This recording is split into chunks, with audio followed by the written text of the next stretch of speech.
Boom, and we are live. Welcome to the Tactical Devils. I'm your host, Jarvis Cocker. I hope you all are well on this beautiful Friday night.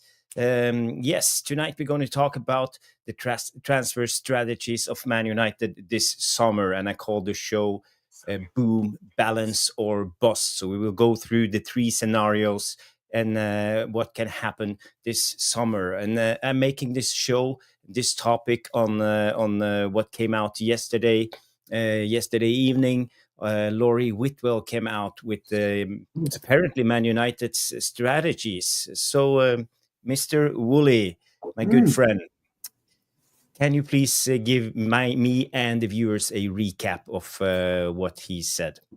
I can. First and foremost, though, the new intro, proper football.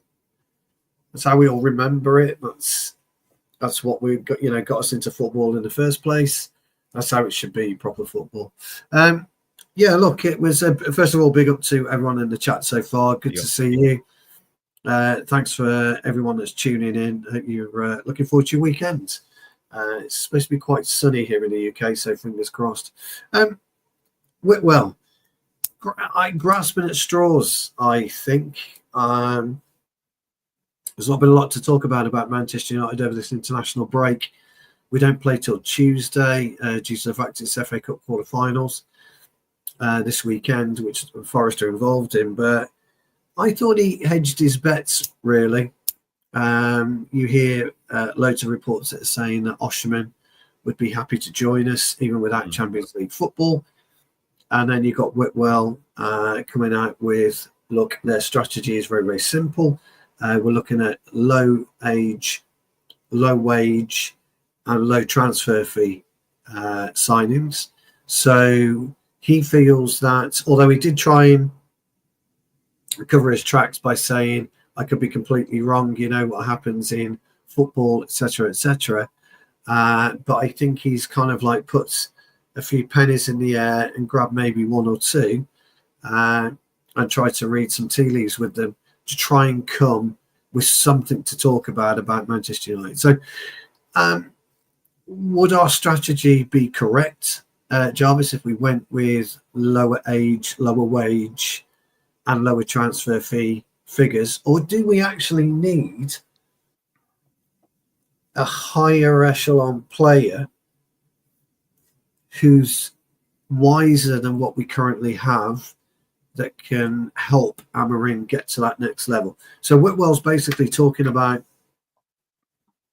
players fitting the Amorim style, younger players fitting the Amorim style, quicker players fitting the Amorim style, vibrant players fitting the Amorim style, winners fitting the Amorim style, as opposed to potentially more seasoned professionals that would still fit the Amorim style but would cost more in the long term with very little sell-on value, as opposed to cheaper, lower wage players that will potentially develop under Amorim and then have a higher sell-on value. So I think that's what Whitwell's talking about. But as I say, I've got a feeling we haven't had a lot to talk about. We've been off air, for most of the international break, which is great because there's just nothing to really discuss. And I think this is the segment and the catchment area that all channels, not us, but all channels are trying to gravitate to try and get some kind of content. So interesting by Whitwell. Interesting to hear what other channels have thought about it today and their opinions on it today. We won't discuss that because that's their own opinion and nothing to do with us. But my mind is very much as it was 6 months ago. Manchester United have got to get the balance right of squad building. Squad building is a very difficult task because it isn't about the quality of the footballer anymore. It's about his attitude, his off-the-pitch lifestyle. We've been burnt with Sancho. We've been burnt, with Rashford recently. We can't be burnt with these players anymore. So anybody that he brings in, Amorim, or anyone that the club brings in, has got to fit the mould of the club immediately. Yep. And I think getting that balance is going to be quite difficult. I, for one, would like Mateus Cunha, as we know, but the Devilish Tacticos pointed out it could be trouble. Absolutely. Do we want trouble?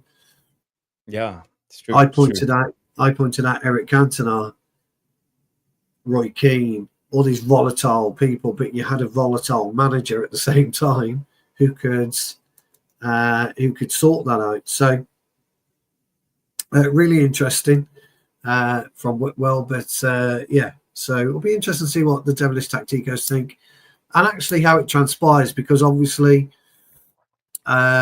we didn't the transfer window alteration didn't get ratified on Thursday with the Premier League clubs because nobody else would fall into line in Europe. Yeah. So we go back to potentially Jarvis's fear that players won't be rolling into the club until the last 2 weeks of August. So we're back in that conundrum again. So that's the thing I've been thinking of, what will happen. I'm trying to predict the future, and it's not always easy. I'm not Nostradamus or any one of those prophets. So I would say just based on experience, because the experience with Man United, the only thing we don't know is it's a new leadership. There's a new sheriff in town.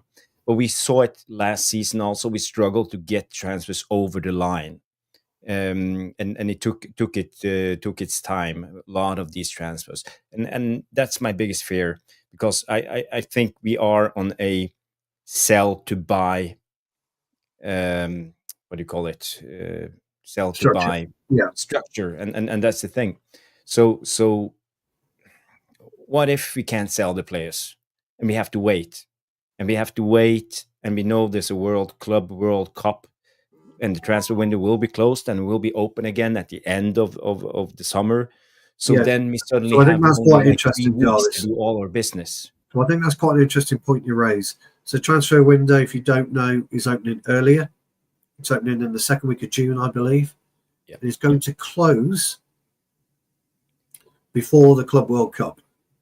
Yeah.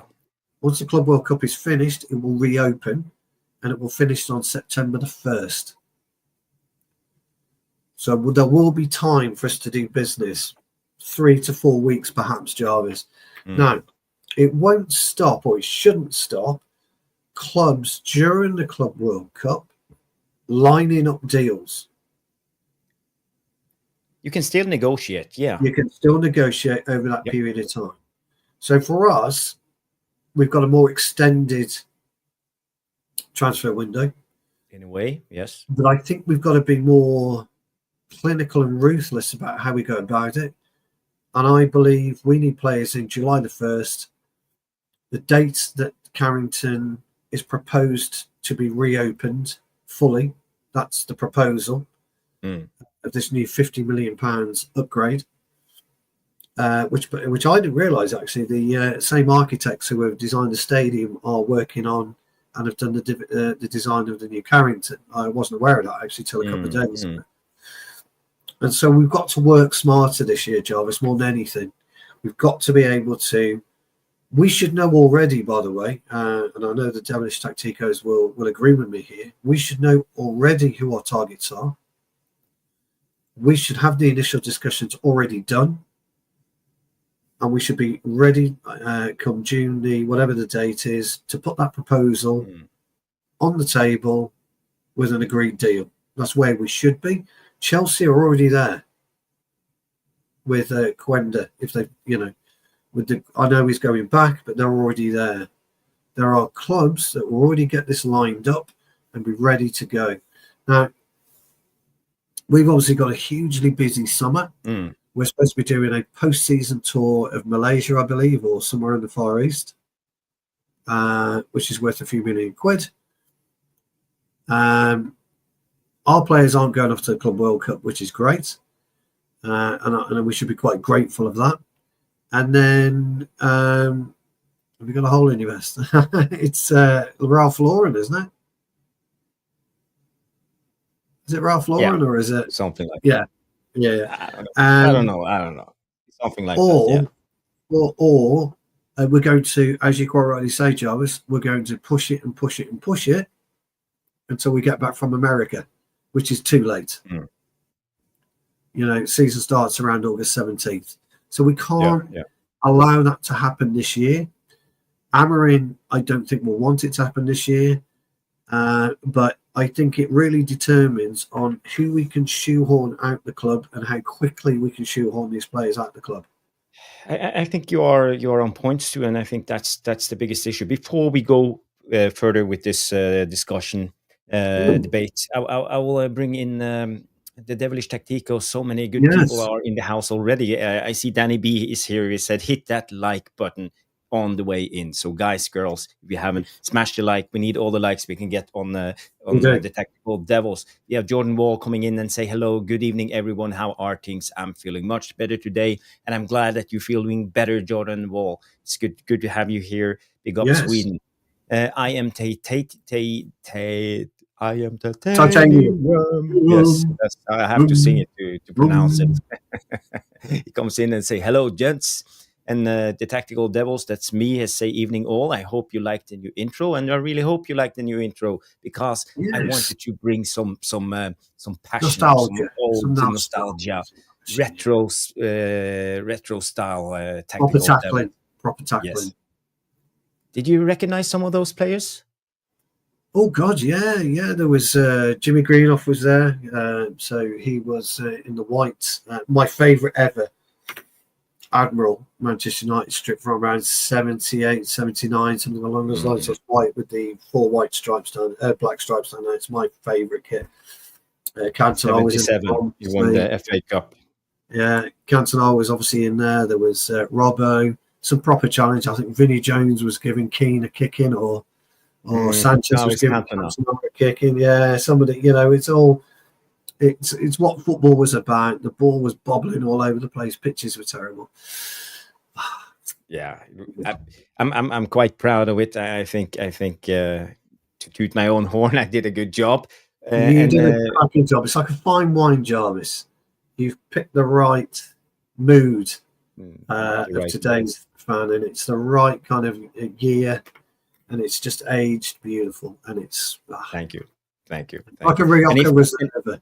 And if you weren't here at the beginning, please watch it. Watch it, because I think it's quite cool. Genghis Khan Jr. did it. He just rewinded to watch the intro, and he said, "Nice intro, Robson, my first favorite player as a kid." Yeah, no, you're not the only one, Genghis Khan. Robson was also my favorite when I was younger. So, yeah. So that Robson. I like big Sammy McElroy. We'll call him small Sammy McElroy, but he scored the greatest ever FA Cup goal, in my humble opinion, against Arsenal, 79. That was before my time. I would have to say I can't remember that far back. Go and watch that goal. You'll love it. Bauman is in the house, coming in and say, hi, Jarvis and Stu. Please give us a recap, takeaway of the boom, balance, and bust at the very end. Yes, the boom, balance, and bust. Yes, it's about how I see the 3 different scenarios in the transfer strategies for the summer. So thank you for bringing it up, and we can just go straight through it. The rest of you guys who haven't smashed the like, haven't left a comment yet, please come in the chat room and say hi. Don't be a stranger on Tactical Devils, because it is a community and it's for all of us. Yes, so the transfer strategies, Stu, the first is the boom. It's the dream scenario, and the conditions is United win the Europa League and qualify for next year's Champions League. And all the major sales go through. We got to sell Rashford out the window. Sancho is out the window. Anthony is out the window. The big earners like Casemiro out the window. And we have a big budget, estimated maybe 200 million plus. And we will be on a buy to sell model. And then we can actually be aggressive, and we can be early before the sales and complete sales quickly, and we can sign 3 to 4 high quality players in the start of the window. So if this is scenario 1, the boom, who would be your key targets? Because as I see it, let's go through it. As I see it, maybe we need a ball-playing centre back. Maybe. And I think we need an elite number 6 to replace Casemiro. We need a right winger or a right wing back. Maybe we need a new goalkeeper. Maybe we need a left wing back on depth because of Luke Shaw. Maybe we need a number 10. So how do you see it? Well, you've got to cut your cloth accordingly, haven't you? Whether you've got 200 million quid to spend or not. I always think that when the press say, Manchester United have 200 to spend or 250 million to spend, they're just picking some kind of figure out the air. I don't think it necessarily means what we all think it means. Okay. And the other question I've got with transfer budgets is, when you're looking at certain players today, such as Isak, I think is a great example. So if Isak goes to Liverpool are going to look at the thick end of 120 million, I would imagine. We've been looking at Tyler Diblin. Apparently Southampton want 100 million quid from him. And when you're shopping closer to home, you're hitting heights and transfer fees that are unreachable for most clubs, not just Manchester United, but for most clubs. And the Premier League tax has got to kind of stop. It really does have to stop, because all you're doing is harming the league as a whole. You're not strengthening teams as people think, because every team in its arsenal somewhere along the line has that player that is worth that golden chip that you very rarely find in a casino, but when you do find it, it's worth its weight in gold. Cristiano Ronaldo was ours many, many years ago. Lionel Messi, Lamine Yamal is Barcelona's right now. Isak is Newcastle's. Salah, to an extent, is Liverpool. So they've always got this golden chip. And for us, if we look and we put a figure about what we're trying to achieve, then you're always hampered because you're always looking at an end result. And that end result is, say, 200 million. Yep. Then you're playing within that period, within that area. If you take the money out of the equation and you start to look at players that you actually require and what type of player we're looking for, and I think it's, as I said earlier, I think it's more to do now with personality and persona than it is actually all about ability. Because if they come into your club, they don't fit into your club, they become toxic within your club, like we've had, then it causes problems within the club. So for me, we've got problems in more than one area. We know that. And we're not going to be able to finance or facilitate all the areas that we need by buying. So we are going to have to sell a lot. So let's take where we actually need. I think we have to shelve. We are in the dream scenario now. I think we have to shelve Onana anyway and put that on the back burner until we make a decision what's going to happen with the outfield 10. We've clearly got you want to replace Onana with a new goalkeeper. Not in a minute. Okay. No. To me, that's a luxury replacement. Mm-hmm. I don't know if we'll have the money to do it unless he turns around and he says, I want to go to Saudi Arabia. I'll go and find myself the deal. I will come back to you with the money that you want. Now, if he turns around and says that to us, then it just say, for example, I think Barman comes in and said if we can get 40 million maybe for Onana, then fine. We hold that 40 million for a goalkeeper. But we know that Diego Costa we're not going to get for 40 million. You know you're not going to get Oblak for 40 million. So you've got to look at Sells. In my opinion, a better keeper anyway. I know Oblak's more rounded, don't get me wrong. We've got a bit of Premier League experience here. I get the Oblak argument. For me, wanting Oblak is not the same that we are going to get Oblak, even if we put 100 million on the table. No, exactly. Exactly. So I think we need to look at, we need to look at other keepers. For me, I agree. I think a ball-playing centre-half, although I'm not, again, 100% sure that's essential. and I'm looking at the development of Heaven. Okay. I'm looking at the development of Yoro. We may have concerns of injury at the moment. I don't know. I'm looking at potentially if we can have a fit Martinez. Although I would put Martinez, as I've said before, at left wing back. And I would definitely do that. That's an interesting take. Yeah. I thought about it more and more and more, and I think he'd be brilliant for us. I know the devilish tacticos don't agree with me, and I get it, and that's perfectly fine. I've got no issues with that. But he's a very, very much out the box thinking. I think he would be better for us there. But I like Heaven, Jarvis. Yeah. And I like Yoro. And I like Delict. If we were to bring anyone in, it would be Anderson for me from Fulham. He's a decent centre back, but he's not a ball playing centre back. He's not a ball playing thing. But we've got ball playing ability, I think, with Heaven and Yoro. Okay. In my opinion, not Delict and not Anderson. I think Anderson would be a brilliant fit for us. I really do. I was so impressed with him, and I've been so impressed with him this season by his ability to just. Can I just interject with one thing when it comes to Anderson? Because he's not a slow centre back. He wouldn't be. But I saw Denmark play against Portugal the other day, the second leg, and he was up against Ronaldo, old Ronaldo, and okay, he was on pace with old Ronaldo.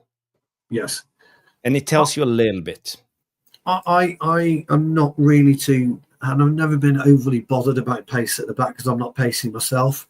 It's all about positioning at the back. If you position yourself right, and he positions himself brilliantly. He's good in the air. He's strong. He's solid. I think he's quite dependable. But he's like everyone else, by the way. He's prone to mistakes. But so is Virgil van Dijk. So is everybody else. So that's why I would like Anderson. So he would be my choice for centre half. Yeah. Partanana, 6. Now that's a really interesting one. I think you're absolutely right. No, you're right. We can't. I mean, they're right. We can't wait around for Leacher. So I'm hoping he will be out at least until December, I would say. Yeah, he'll be out until December. But we've got certain areas we can cover that for the time being. But anyway, that's just a pipe dream of mine. I don't think it'll ever happen. So I don't think it really matters. It's just for me, just a pipe dream. Before we go on, I just want to say to Ruxbury and Danny B, some of you have come in with questions. I've starred them for later, so we will address them in a short while. So don't be impatient. We will come back to it. Yeah. So 6 is a interesting one for me. Agate this week, for whatever reason, has been slammed on Twitter. I'm not quite sure why our fan base is having a go at him, but we appear to be having a go at Agate. I quite like Agate. Is he the ideal 6 for us? No, I don't think he is right now. But my favoured player is injured at the minute, Palhinha. I would have him as a heartbeat. Or, again, I would go for Sander Berge. I would go back to Fulham, and I'd be offering money for Berge, and I'd be offering money for Anderson. So that would be my preferred 6. What we could get those 2 for, I don't know in terms of finance, Jarvis, but that would be my preferred 6. We need a striker up top for sure. There's no two ways about it. We need somebody who can finish, and we need somebody who can finish, I don't know, 1 every 4 chances. That if we do create, because right now we're not creating for Holland, but we need somebody who can finish. This is where I'm not 100% sure what type of finisher I want or what we need. I would like a straightforward 9, an old-fashioned 9. But we don't play to the strengths of an old-fashioned number 9. We don't play within that area. So I'm kind of struggling on who I would like to see come in as a 9 that I think we can rely on to put the ball in the back of the net for us. So we need to have a think about one. I know there's a lot of guys would be, they've got their strikers they want. I'm just not 100% sure at this point. I would, do we look at Osherman? Do we look at? I mean, Osherman would guarantee, I think, 15 goals guaranteed. Gyökeres would probably guarantee you 15 as well. If you're going to look at a striker who Amorim would trust, it'd have to be Gyökeres. But could he actually do that within? Stu, speaking about Gyökeres, I just want to say the Mirror just reported that Gyökeres has made a verbal agreement that allows him to leave for a little bit over 30 million less than his release clause. Interesting. Yeah. So a transfer fee of about 50 million should be enough to see Gyökeres away from Portugal. And it's significantly less than the release clause on 86.3 million pounds. So look, so it could be a great signing for us to want to have him. If that's the case, just say we put in Gyökeres. There's only one other player I would have, Jarvis, and I think you know who that is. Danny talks about a deep line playmaker. I'd go with Cunha all day long. And twice on Sunday. Cunha all day long and twice on Sundays. Yeah. So that's where I'm at. I know we need a right-sided player of some description. And I know we need a player to remove Dalot at the side. I understand that. But if you are looking, Jarvis, at Anderson, Sander Berge, Cunha, and Gyökeres. Yeah, that's Premier League proven all over the place. Where do we go? Can we afford a right-sided player? Would be my question. You're saying Anderson, Berge, Cunha, and who was the last one? Gyökeres. Yeah. I think that's, I like it. I like it, Stu. That's what I would do. But then the guys and the devilish tacticos, honestly, they're going to say, look, we need a right-sided player. And I totally agree. I think we need to replace. So we're talking, let's say 60 million Gyökeres if you can get him at a 60 million for Cunha. And 60 for Cunha. Yeah. I reckon we could get Berge for 30. No, I think Fulham bought him for 25. Oh, did they? So you're looking at maybe 40, potentially 50. Let's say 40. And Anderson of Fulham, 25. 40. Oh, 25. There you go. Well, I don't know what did they get him off Palace for? Yeah, he's just signed. So he's on a big contract. So we probably have to cash out. So we talk in 200 million for those 4 players. Yeah. Yeah. So that's what I would bring in, because I think that'd be soft. Forget an Arne. Like say, if we get 40 for an Arne, you spend that much on another goalkeeper. So that would be for me. Except my dangling carrot is going to be who we play. What you could do, Jarvis, and I mean, we know that Dorgu can play right side. That we've got nobody recognisable that we can trust to play left side. So we might just have to stay and stomach Dalot if we're looking to strengthen in other areas. It's just my opinion. I could be wrong. Yeah. What would you like to see come in then? Dream scenario. I just want to bring in the devilish tacticals. Big up Peter comes in and say Cunha will cost 60 million plus from Wolves, and I think you're right, Alien Tenno. And Sydney comes in and say, Jarvis, I appreciate the football lesson you gave me the other on another stream. I was being a know-it-all and I did some research, and everything you said on Longstaff was spot on. There Okay. you go. There you go. Thank you for saying that. But I did my research 2 seasons ago. Was it 3 seasons ago when we were linked 3 seasons when we were linked Yeah. on 2 seasons ago. So I'm not fully up to date on Longstaff, but I appreciate it, Sydney. Thank you. Do you remember the stream? It was on. Was it on Nuridin's channel? I think so. No. I was in the chat. Oh, okay, cool. Yeah. Well, Anyway, I remember what we talked about. Yeah. I am titanium. Say, how's Jarvis' ball knowledge? it's all right, and it's average at best. It's all right. I've seen better. I'm joking. Thank you for bigging me up. Oh, well, obviously, I've got to pick you up, old friend. Evening, Mr. B. Good to see you. Evening, gents. I hope all is well, Mr. B.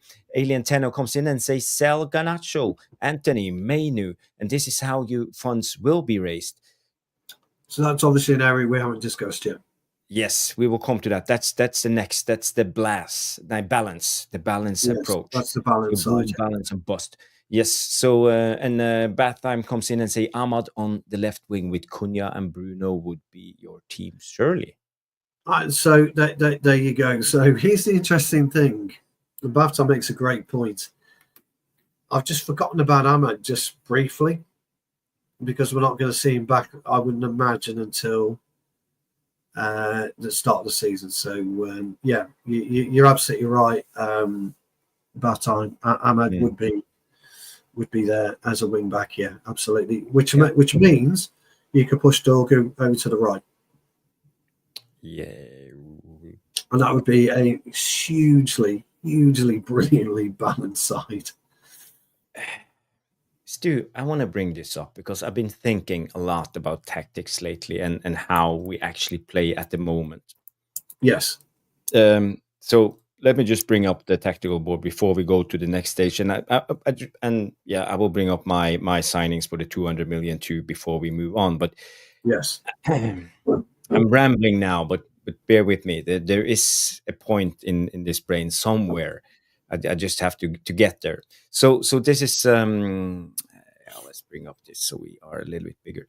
This is the Leicester tactics, but it doesn't matter what team is here. It's our team. So lately now I feel that we have been playing more. We don't play it in a double pivot. I feel we are reverting back to the old Ten Hag thing with the 3 and 1, and actually Bruno high or Ugarte high, it depends, and the wing backs high. So we are almost back into the 3-1-6 formation again that we know from Ten Hag's days. And the weakness is it could be a little bit of a gap, but we have better players now, better recovery pace, and we are more balanced. And all this room we have on the sides, we are using it. And I see we go from 2 directions as I have seen it. This is just my speculations. I haven't dig too much into it. I will look at some heat map just to get it verified. But I feel like Xerxes is dropping in this area just to be the link up, and Masraoui is jumping on in this area. And it makes us, in a way, fill these gaps. And when we move, we always have Garnacho moving from the inside to the outside, operating as the winger, as he did in the Ten Hag system, or it was Rashford that used to play on the right a lot of the time when we wanted in the Ten Hag system. We have Dorgu as the withholder on the other side. Bruno is roaming almost everywhere as he did on the Ten Hag, wherever he needs to be, but he do it more clinically now. And Højlund, he has now a little bit more space to drop into, and he has also the option to move, so he can move both ways. So it's not as tight in everything he does. So I don't know if you've seen this small transformation in Amorim's system, like the 4 or 5 last games. You're just talking about the evolution of football, dude. as the game progresses, the game evolves. Yeah. And what you're talking about there is players reading the situation better than what they were reading 6 to 8 weeks ago. Amorim won't have changed his principle. His principle will remain the same, 3-4-3. But it's the players that are identifying a need to intertwine better than what they've ever done before.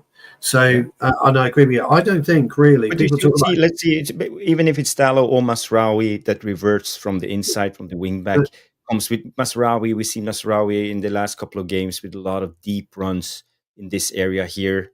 Yeah, but what I was going to say is, we talk about a double pivot all the while. Double pivot was never really mentioned 3 years ago. Nobody ever thought about calling it a double pivot, 2 players together and just pivoting like that. It's just nobody ever thought about it.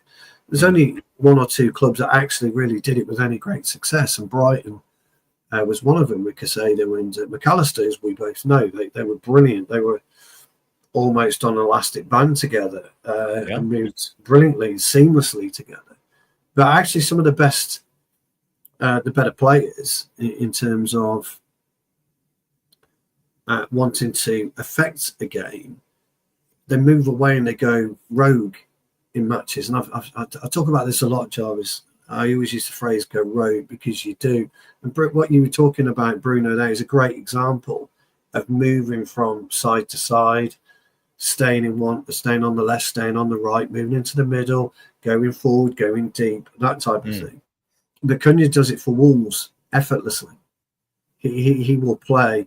Everybody says Cunha's a 10, but if you actually watch him, he plays a deep role in 6 sometimes. Then he'll move up to an 8 position, then he'll move into a 10 position. He drives the ball from deep. Bruno doesn't necessarily drive the ball from deep, but he will move and progress the ball from deep. You've seen Casemiro be a bit more braver when he's been on the ball recently. So he's not specifically sticking within the central line, the spine of the team, which I like a 6 to do. I like a 6 to hold the spine and then just deviate from left to right when we need to, when he's watching the play unfold. The Zirkzee position is more interesting because nobody else does that. Very interesting. It's extremely nobody else does that. Has evolved. Yeah. Nobody does that within our team. Zirkzee is the only one that plays the middle third. He only plays. If you look at his where he ends up mainly, he's usually outside the box. He plays the middle third better than any of our current players. He plays it better than Bruno as well. His skill element's good, so he will drop deep and he will collect the ball very nicely. Tends to do it on the left-hand side where you've got that circle. On the left-hand side of play, that's where he tends to pick the ball up. And then but I feel it's because Masraoui or the right centre back has moved up and be like beside Ugarte or Casemiro or Bruno, whoever is the deepest one at the time, and the other one gets the freedom to roll more. Yeah. I mean, when you're in possession, you're able to. This side is occupied in a way, so the space is here for Zirkzee to drop down in. I mean, it's about time. I'd find it more interesting if Zirkzee scored and created goals, to be honest. Totally agree. We were just looking at where he's started to take up positions. But what he does, he becomes more influential. He has become more influential in our play. Yeah, he's not really adding to it in as much as goals or chances, but yeah, he likes to be a bit more. He's added to his game as well. Yeah. But in terms of Manzari coming in, you're absolutely right. He can come in, and he's getting better protection. Garnacho's giving Dallo better protection. Dallo's giving Manzari better protection. But if you look at Garnacho's game now, he's missing the final third element of his game because he's changed to be a little bit more concerned on the defensive side. So he is creating more. And but we're missing that potency from him. So Garnacho in particular needs to find a way of developing his potency and his defensive contribution together. He needs to find a way of being able to do that. So I tend to agree with you. But what I would say is, I don't think he's abandoned his principles. It's we're becoming more smarter as footballers and as a team. I mean, That's how I view it, anyway. Yeah, for me, there's no doubt that he's doing something now, Amorim, and it's not as rigid in the 3-4-3 as I first suspected. And as as he says in the press conferences and interviews, he said, "I will play the 3-4-3. I won't do anything else." But yeah, he's actually adjusting his system to the players he has. He's adjusting the system to get the best out of Højlund. He's adjusting his system to get the best out of Casemiro. He's adjusting to get the best out of Garnacho. So he's actually doing this. What we feared, but he's adjusting his system to get the best out of his players. Yeah, but these players have got to learn to play the system at the same time. You know, you have to learn. It's not. The thing is, Jarvis, and I don't mean this with any disrespect to anybody, but football, it really isn't rocket science. No. We talk about the position of players, the way they take the ball, do they take it the right way? That's just a basic understanding of the game. And our players, for such a long time, had kicked the basic understanding of football out the window. You know, there's a lot of real technical knowledge in the chat, in the Devilish Tacticos chat, and they'll understand. They know that. They've seen it themselves. What you're seeing now is this new evolution of a player actually reading the game, understanding the game. And I think you're right about Casemiro. He has had to tweak his game, and I think Amorim's had to tweak something to allow a better Casemiro. And I think maybe Bruno, doing his kind of running and doing the ball carrying instead of Casemiro, I think that was in his favour. As for Garnacho, I mean, Bath Time says, yeah, send him. I mean, I think Garnacho will probably go in the summer anyway. You know, I don't think he'll be there. But there's something missing from his game. As I say, the potency's come out of Garnacho's game. He needs to sort that out. I mean, Argentina battered Nuruddin. Good to see you. Argentina battered Brazil, didn't they, a couple of days ago, 4-1. But Garnacho was nowhere to be seen. He wasn't involved, was he? So now he's back at Carrington training. So I do think there's been a very, very subtle shift in the way that we are playing. I still think he's setting us up how he wants to set us up on the 3-4-3, but our players have adjusted mentally to it. And I think, although we'll find out on Tuesday night actually where we are, because we've had this 2 and a bit week break now. So I'm just a little bit concerned as to how that will kind of show itself on Tuesday. To be honest. Yeah, interesting. Evening, Mr. Structure, Nuruddin. I hope you're well. Yes, coffee's getting better. You've been I'm under the weather. I'm getting a bit better. Thank you. I've just had countless illness. I just can't shake off. Horrible chest, whatever, everything. Oh, it's awful. It's been crazy on and off the past couple of weeks, but I've got a show at 10:30, so I've got about half an hour or 40 minutes, whatever, to chat to you guys. I've just been listening, and I thought I'd just jump on. Nice. Stu, big up to Jarvis, big up to the tactical. Devilish Tacticos is the name of the chat. Yes. Tacticos, big up to you. Please smash a like on the video, subscribe to the channel. Let's go. I don't know if you got the topic. The topic is Man United summer strategies. So we have three different strategies. So now we just went through the boom, and that's if everything aligns. You know, if we qualify for next year's Champions League, and if we get to sell the big players early and get money in. So we'll be on a buy to sell basis, not to sell to buy basis. And Stu, he wanted to bring in Anderson of Fulham, Berg, Cunha, and Jokenes, so about 200 million in that bracket. For me, I would definitely go big. I will try to sign a big goalkeeper, do whatever I can to get Onana out. I would focus on a deep lying playmaker, a guy who knows how to handle the ball, building up, because I think we struggle a little bit when we try to build up, especially centrally. I would definitely go for a striker, and I believe we have to have a better number 10. I think if I was going to sign 4 players, I would go for those profiles. And I said, So a time after goalkeeper, time, a deep line midfield player. yeah, a number 10 and a striker. Yeah, I know we should also have a right wing back because Dalot is not good enough, but I have to just leave it for now because we can't do everything in one window. So who would you bring in then, dude? Yeah, as I said, I like Oblak, but I've seen there's a lot of other goalkeeper options, and I'm not an expert in goalkeepers. I just want a goalkeeper that's solid, knows how to actually save the ball, and I also want him to be commanding his back line. I miss the days of Peter Schmeichel, a guy who actually stands there and shout. You see, directing the players, and especially now we have so many young centre backs. We talk about Heaven, Euro. We have Kokunku coming up.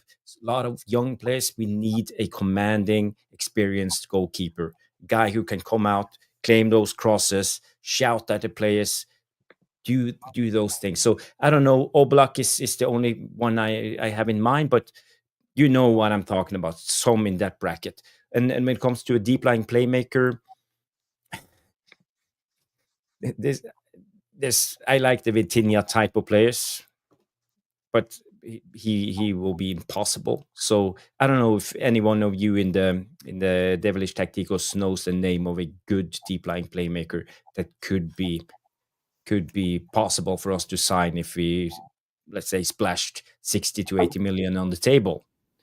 But I would like someone really good. At the moment, I have my eyes on Morten Hjulman, the guy at Sporting. I think he's good. Not Nordin's favorite because in the Denmark game, but I don't know, Nordin, if it was the first or second leg of the Denmark-Portugal you saw Hjulman, but in the second leg I think he was good, but it was more of a defensive game, wasn't a creative game, so we will see. Number 10, I like Cunha, as everybody's talking about. I think he will be the perfect one. Well, Wharton is a good shout as a deep line playmaker. Yes, that's a good. My dream signing, I agree with Stu. It's Sander Berge, but that's the. I don't think you get Wharton. Yeah, yes. I don't think we get Wharton. I mean, he'd be cheap. Right now, he'd be quite cheap, Wharton. But I don't think we get him. Definitely a great player, one for the future. Yeah, but, Christian Norgård, yeah, he's good. He's good, but not my preferred. He's more like a squad option, I would say. But he's very, very steady. Very steady in everything. Our problem is going to be, and I've been talking about this for years, is we can go to the French league, we can go to the Portuguese league, we can go to the Italian league, Turkish league, we can go to any league. But you've got a bedding in time. We can't afford a bedding in time. The way that La Liga's got away with everybody this season, you can't afford bedding in time. We need players who understand the Premier League, and we can get in to play the Amorim way, but a Premier League proven, understand the pace of the Premier League. So they're not taking 6 months to get up to speed. The likes of Dorgu, the likes of Matsari, they're rare commodities in football. Players that can come in and kind of hit the ground running. They're quite rare commodities. And Nunes at Man City is a really good example of being played out of position at City, not being able to play in his current role because of a Kevin De Bruyne or a Phil Foden. And he's been hung out to dry on many occasions. So players that come in, we need them to go into training the 1st of July and be up to speed on the Premier League, not just up to speed on football, bit in the Premier League. I think this season, for transfers, you've got to go as close to home as possible. Yeah. You might be right. Ederson is a league above anybody else comes in from Dave. Ederson, the Atalanta guy, brilliant player. But again, I'm skeptical when it comes to signing players from Italy. It's a different tempo. You never know. Right price. Yeah. So and when it comes to the striker, I would go to. It doesn't matter for me, Jokenes or who was the other one again? Osimhen. Yeah, both of them are way better than the Højlund. So now you got my 4. Noradin, you have some time to think. I have some time to think. I definitely agree with you. Ederson, I'm almost very, very, very kind of put off by the Italian league because of the pace of it. And I'm not just developed this right now. It's been there for the past 6-7 years. I remember Ashley Young leaving Manchester United and balling out. And I was like, what is going on here? Ashley Young kept getting sent to... He's been more shopping trips than anybody else. Every week at United, he was getting sent to the shops, to do the full shopping for the whole family. Whatever players were taking turns on him to send him to the shop. He goes to Italy and he looks like an incredible player. So for me, I think the pace of that league, So players, whether their physicality or their pace in that league, I'm a bit like, whoa. There are 2 players, Barella and Reinders. Those 2, I think they could play in any league. He's had some injury issues, hasn't he, like Barella? Yeah, but he's a great player, really good player. But he's been struggling a bit on it. I think he can play in any league, in any team. But other than that, I'm not bothered by that. I would want to sign the right wing back because I'm sick of Diego Dalot being played to death. And I don't know why that he's played to death. Somebody was saying recently it's because he learned from Ronaldo to have incredible recovery rates. So when they analyze the sports science, they find that he's actually recovered. Okay. Yeah, his recoveries are really good because he's learned from Ronaldo. He's got these things in his house that when he can pace a game, he does all the right things, which is great. So he's available for selection again. But as we can see, that's costing us. It's costing him. It's costing us. And as fans, we can see it clearly that he's fatigued. He's not a bad player. He's not a world player. But his decision-making, and Stu will tell you, he played a higher level than I ever could. But Stu will tell you, fatigue's not just physical, it's a mental fatigue. Where you do not make the right decisions on a football pitch because you're mentally fatigued. Correct. The body and the mind are connected. But it's a worse feeling. But I actually, to be fair and everything, when I talk to kids about football, and I always say to them, I always ask them the same question: what makes a great player? What do you think makes a really great player? And it's always the same: somebody that can beat 3 or 4 players, somebody who can score a chip from 40 yards. And I said, no, it's not. Do you know, the best players are players that can consistently pass 10 yards. And they look at me as if to say, you're dumb. I said, no. When you're in the trenches, you've got nothing left, but you've still got your brain around you to be able to do the simple things in football. That's what sets you above ordinary players. And they just don't get it, Nuruddin. They just don't understand that your brain, your eyes and your ears are the real key elements to football. It's not your feet. It's crazy, isn't it? Yeah. You're right. You're on mute. Yeah.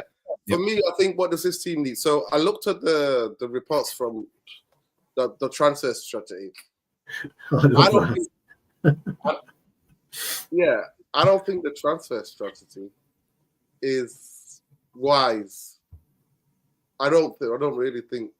I think Manchester United, in terms of the transfer we've had in the last decade and a bit, is two extremes. We're at the moment we used to go for over the hill. I called it Simmer Frame FC. I coined that term. Retirement home Trafford. That's what I called it, because people were just getting players who were over the hill.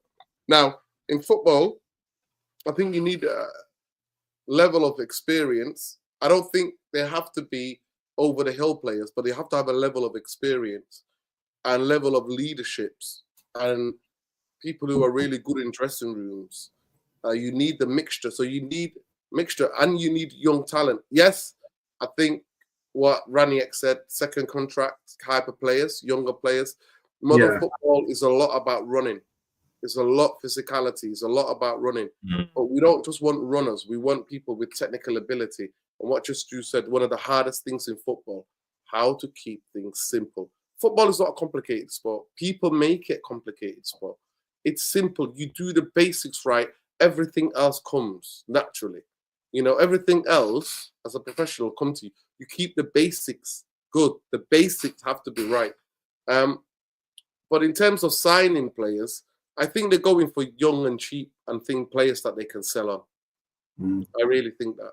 Yeah. And I think maybe some of those players who might come and develop at Manchester United might even want to run their contracts down, like Trent's doing at Liverpool. They don't have to sign and go for free and go and try. So Manchester United might become a selling club. But I genuinely do think, and everything that you talked about, I was listening while I was doing the dishes and stuff, having some food. I was listening to you guys breaking down what Ornstein said the club is thinking about. I'm more worried now than I was before. And I did a show. We went ahead of it, Jarvis, the other night, and I was like, don't believe in anything. This is a couple of days before, because in my head I'm like, they've got Amorim in. They paid 11 million or 12 million to get him here. They sat there, the manager. They've already, the mismanagement from Ineos is being stark in the quickest time they've done it. The mistakes they made, error after error.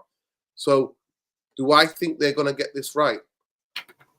To me, the idea that Jason Wilcox is going to be the guy, he's good at identifying youth players, but are some of those youth players ready? And you both know our fan base. Our fan base, because of the way we were and what Fergie did and that trajectory where we were on top, our fan base are the most unforgiving, one of the most unforgiving fan bases in world football. We are. Now, there is an element that's toxic within every fan base. And maybe those toxic ones have the loudest faces. And maybe we all contribute to it. And I can look at myself in the mirror and do that. Yeah. But I'm always saying young players. I mean, I'm going to talk about it tonight. The title of my show is how toxic is football and who's to blame. And I'm bringing media, I'm bringing stats, I'm bringing owners, I'm bringing supporters, I'm bringing media, clickbait, I'm bringing modern media, all of that things together, because I want to have that really conversation about what is this, what is going on. And this topic is coming to my head because I see what's happening at Manchester United. Now you have certain fans, because I've been ill, I've been trying to tune into different, Manchester United podcast shows, and people are in the comment saying, but literally parroting Jim Ratcliffe, parroting talking points, saying, oh yeah, but we own money on this. Majority of football teams own money on players because it's called automation. You pay over 5 years or 6 years. That's what Glazers have been doing for years anyway. And they're also saying, new stadium, like the new state, like, what's the new stadium? What's Disneyland going to do? As a fans, it's about what's happening on a football pitch and the direction the football club is headed. So I want to talk about that, and I want to think that about. But in terms of signings of Manchester United, I'm worried because I'm like, well, I have never known a football club to have cut so much and to go and then succeed and win. Now, do I think that a transfer strategy is needed to go from what we were doing before? Yes. Right there has to be a change, because keep doing the same thing is the what? Insanity. What Chelsea are doing is crazy, by the way. Like, they're trying to make money out of young players as well. Like, Yeah, they are, yeah. sell on players, buy them young, develop them, and then sell them on. That's their model. But it's a very much kind of an Americanized kind of culture. And I'm really worried for football. Really, genuinely worried.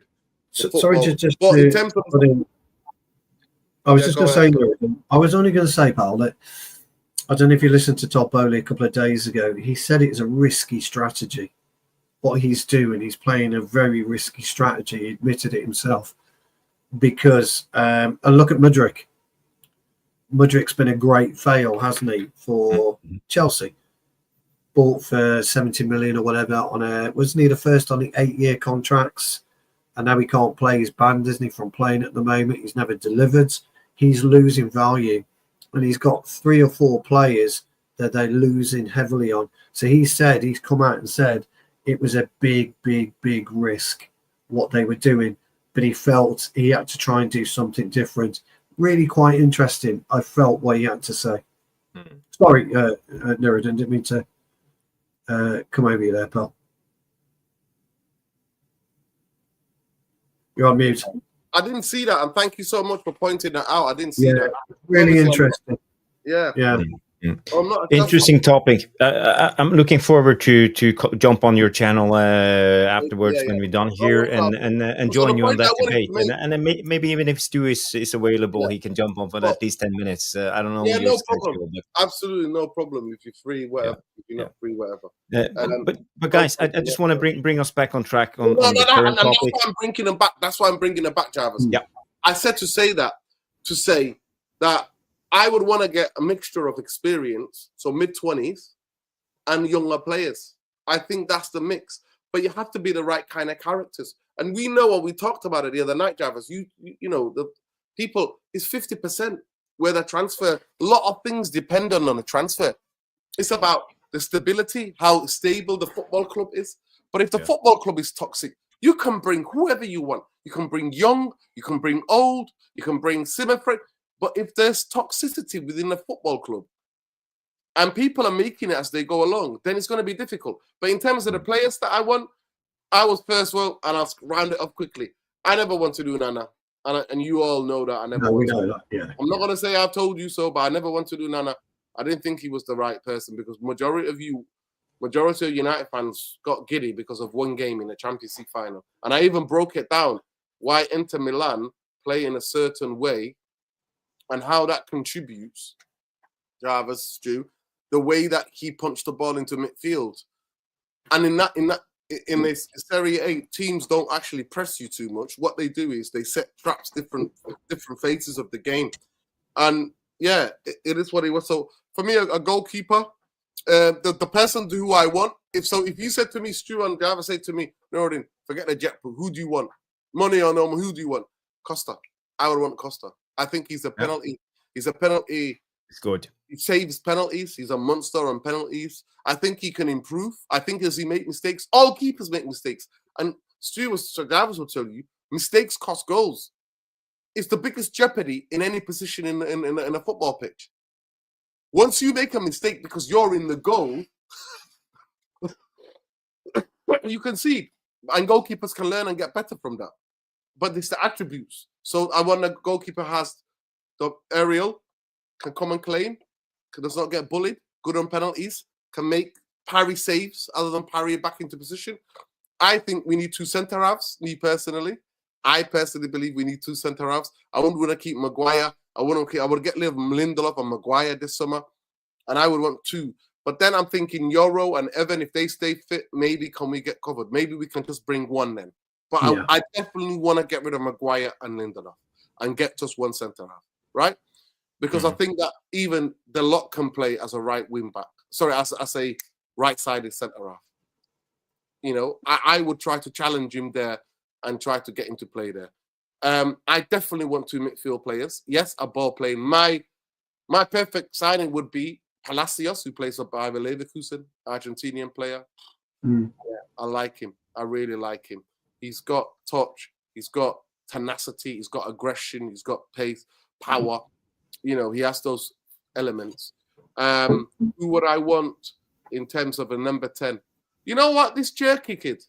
Maybe just Jerky kid. I might put upon. He's 20 years old. 25 million. If he fails, he fails. But you take the gamble on Olympiacos striker, the youngster, the 17-year-old. Is that the guy? No, Jerky is the...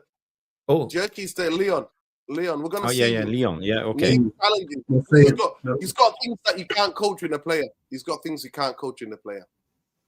That would be the biggest risk. That would be my biggest risk. In terms of a striker or a forward, there's a player who plays, and you know what? I can't find him. I don't know if the chat can help me, but I can't find this player. United were linked with him about 5 months ago.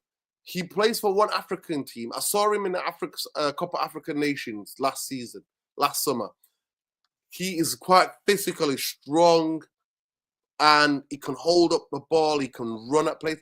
I think he might play one of the IP Leipzig teams.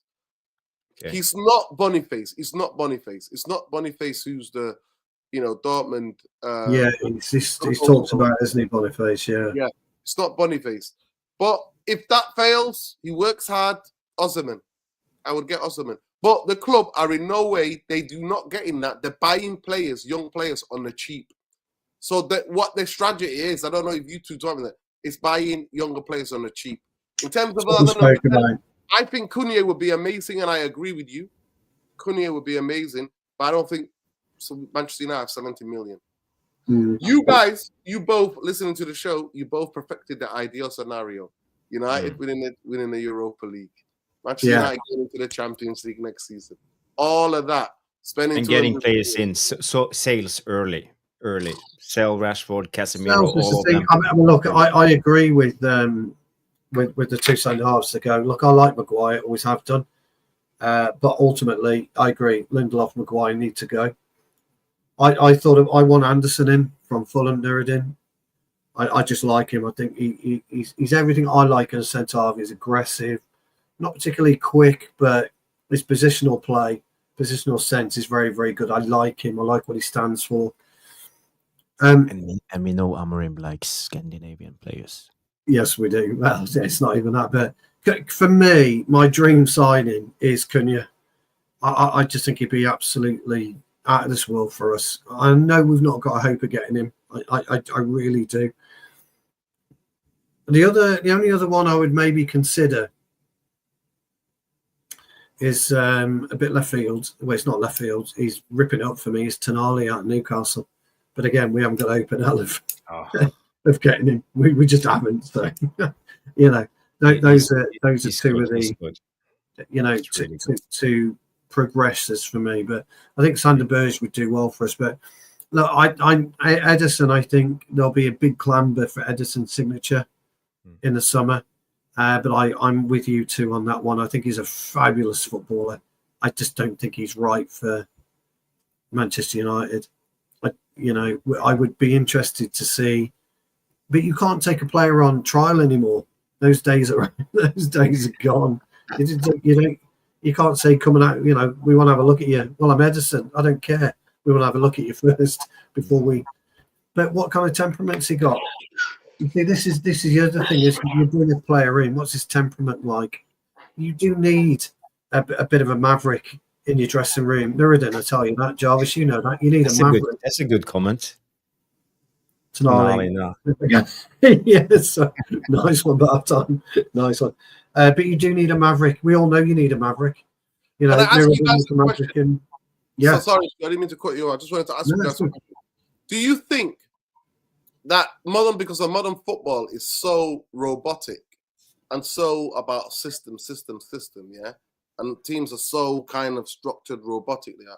Do you think sometimes, I can imagine in the old days, it was more about management because I think coaches gave players more responsibility on a football pitch. Am I making that up or am I right? No, it's true. My favourite phrase is go rogue, Nuruddin.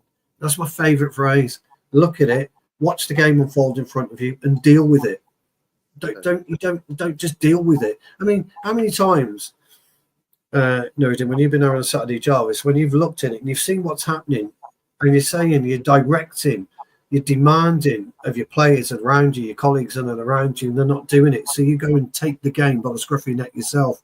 It needs that one player to say, fuck off to everybody around you, go and hit the opposition hard and do something, make it happen. You know, Cantona used to do it. If you look back, you know, when Beckham and Cantona were playing, and we'd be bogged down in midfield, and suddenly we'd manage to squirm the ball out to Beckham. He'd put a first-time cross in. Cantona 9 out of 10 times is there with a volley to put it in the back of the net out of nowhere. Where does that come anymore? In modern-day football, and I'm talking modern-day football, any team, where does that happen anymore? It doesn't. Oh, no, I can't do that. I've got to knock it back to De Bruyne because that's what I've been told to do. Get it out. This is it. So the big thing for me is that all of the players that we want, Jarvis, to use well, is it the system that's making those players really good? Is it the coaches, the relationship they have with the coaches? Is it the stability in those football clubs, that the football clubs are non-toxic? Or is it that they're that good? That's what I wanted to know, because we could talk about how many players we want to sign.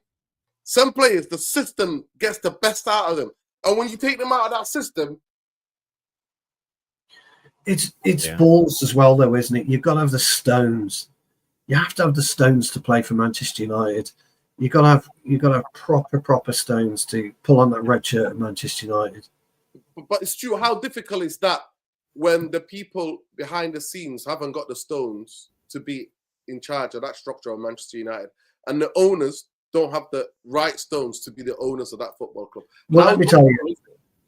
Yeah, let me tell you. When you're a player and you walk into a dressing room and it's weak from the top down, and you can do what you like with zero repercussions, you're not going to be the player you need to be. You're not going to be, because you get complacent, don't you?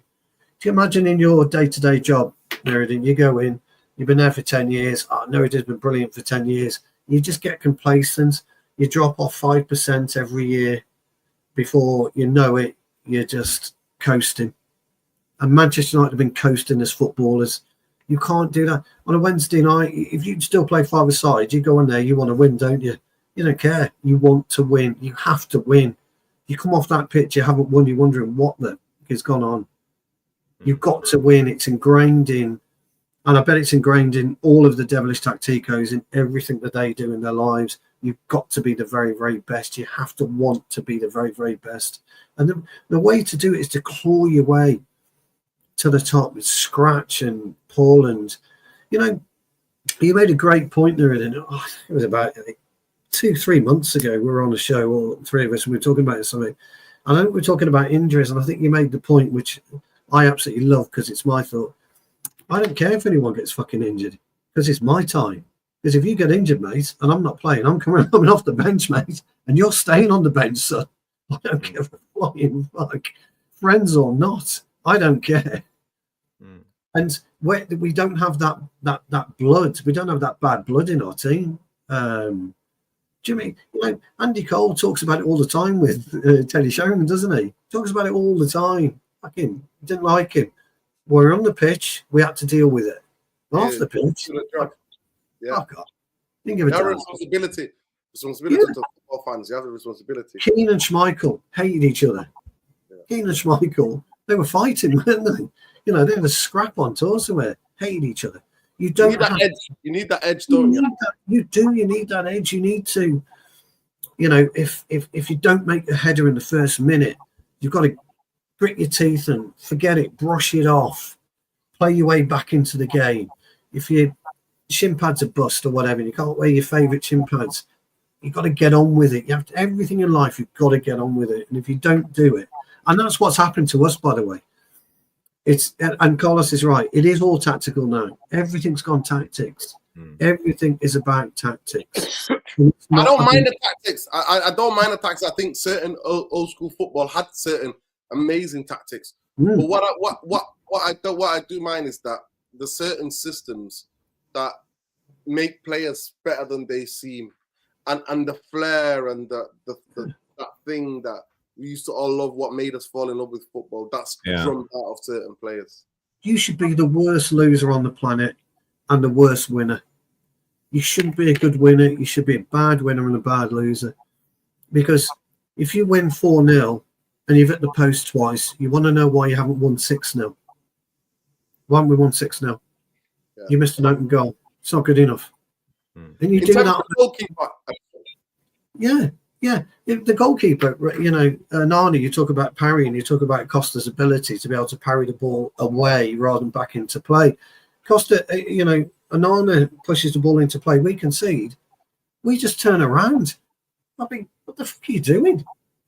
What are you doing? We all remember that legendary interview with Alex Ferguson after we won the Scottish FA Cup final, I think, with Aberdeen. Yeah, Aberdeen. Yeah. He was so pissed in the winning interview after the game. We played so poor. I was so angry on everyone, and you just won the cup, for God's sake. Why are you angry? Because the players didn't perform the way he wanted. Correct. He set the standards. So we want that back in Man United. I see Bathheim had a comment on this. He say, I blame Louis van Gaal for the downfall of our dressing room. We got rid of too many players like Welbeck, Giggs, etc., and that eroded the culture. I don't know if it was just Louis van Gaal, but it was part of the reason we lost too many of the, I would say, the soul of the club. I think I don't blame him because we hired him without doing our homework. Louis van Gaal did that at every football club he's been to. He gets rid of experienced players, and he's a coach. And young players, he gives young players the opportunity and the chance. And what he downloads it, he is such an incredible coach. He's literally on the football pitch positionally telling them where to be, how to keep the ball. To me, he was in the last 12 years, he's the best coach we've had by an absolute mile. By an absolute mile. And yes, maybe he could have kept a couple of the players, but let's be right. Welbeck has had injury. Everywhere he's been injury. It would have been even more frustrating than the Luke Shaws and the guy. Now he looks good because he's playing more, and because we're not Brighton fans, we don't see him how many games he misses. He plays this and that. Yes, was I gutted that they got rid of him? But the injuries were the biggest thing that cost his career. You know what I mean? Ryan Giggs was coming towards the end of his career. For me, one thing that I was mad at Van Gaal about was getting rid of the young fullback, the twins. One of the twins, was it Fabio? It was Fabio, wasn't it? Yeah. Yeah, Fabio. He knew what it's like to play for Manchester United. The level of aggression, the level of passion, the level of fight, the level of doggedness. So yeah, maybe he should not got rid of that. But Welbeck and Giggs was coming to Unfortunately, he couldn't play forever. Welbeck, for me, when I look back on it, his injuries, it would have been the most frustrating thing ever. Yeah, no, I agree.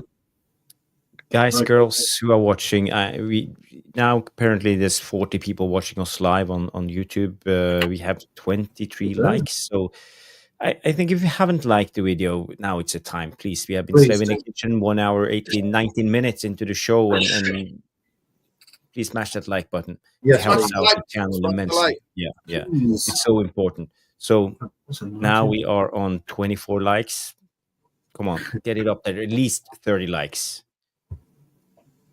3 out of 4 have to like what you're seeing. We're not that bad.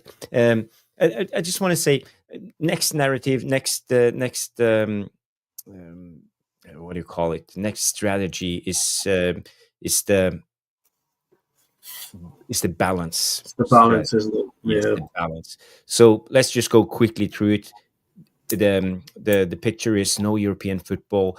Some key sales succeeds like Casemiro, maybe Sancho, Anthony out. We have a budget about estimated 100 million. So we are on a sell to buy basis. So we have to sell players to offload them before we can commit and fund and buy players. And we have to be tactically astute when it comes to rebuilding the squad, and we have to prioritize more. So let's focus on 3 players. So and 100 million ish. So how do we do this?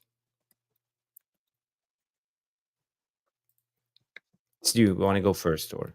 No, I was going to let Nuruddin go. So you're saying you're giving me 100 million? Let's get it right. 100 million. Yeah.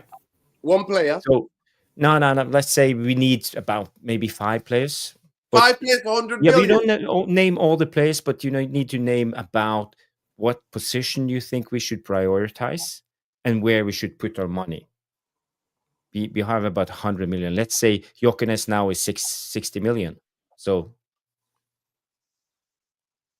okay. Who would I prioritize? In this specific system, I think it's Amorim. We have to back him and play the way he wants to play. And, I can't tell any of you guys. I tune in some of the games. Sometimes after I've done my show, I tune in and you guys break it down so beautifully. The wing backs are very important in this system. The spaces with the wing backs. But also for me, midfield is the most crucial. So can we, allowing us to get that first phase of play, how good we can get out of that first phase of play is so crucial into the last third. And then how we can then sustain the attack in the last third is crucial. So midfielder, right wing back, a goalkeeper, a centre half. I think the strikers will score. I'm one of these weirdos. I think if you get the rest of the team right and you create the chances, the goal scorers will score. But I think for everything else, the base has to be tight and it has to be strong. You have to get the base right. So the wing back is the key position, but the two in midfield that can play with Ugarte, and I don't think Ugarte can get injured. We need players and a number 10 as well. I really believe that. Yeah.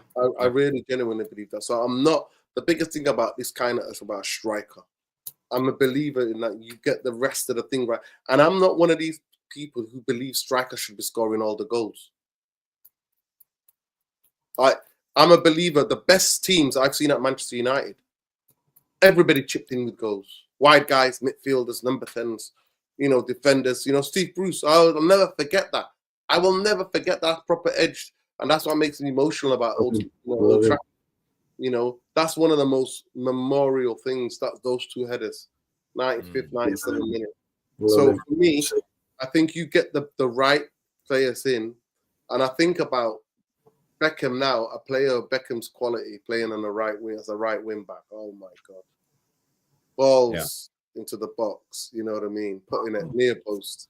Balls. So at the end of the day, I would actually sort out the centre backs because, like I said, because I really want to get rid of Maguire and Lindelof, and the two midfield players I would buy.